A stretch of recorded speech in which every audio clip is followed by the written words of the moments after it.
ওয়ালাইকুম ভিউয়ার্স, এই মুহূর্তে আমাদের কাছে একটি রিয়েলমি 11X ফোন এসছে। ফোনটির প্রবলেম হচ্ছে সিম্পল কিন্তু অনেক বড় একটা প্রবলেম। দেখেন, ফোনটিতে আছে হচ্ছে FRP, যেটা সকল রকম যত রকম ট্রিক আছে সব রকম ট্রিক অ্যাপ্লাই করে ফেলছি, কোনো রকম ট্রিকে এটা কাজ করতেছে না। তো এখন ফোনটি আমরা আইএসপি মেথডে কাজ করব, চলুন ভিডিওর সাথে থাকুন।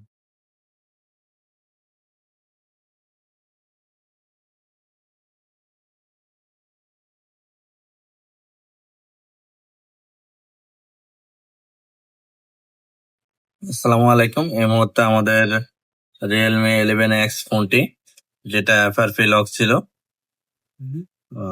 নেক্সট করে এখানে স্কিপ হচ্ছিল না। তো দেখেন স্কিপ হচ্ছে এখন। তো ভিউয়ার্স, আমরা এই ধরনের ফোনের কাজ করে থাকি, আমাদের সাথে এই ধরনের ফোনের কাজের জন্য যোগাযোগ করতে পারেন। আর ভিডিওটি শেয়ার করে সবাইকে দেখার সুযোগ করে দিবেন। আসসালামু আলাইকুম।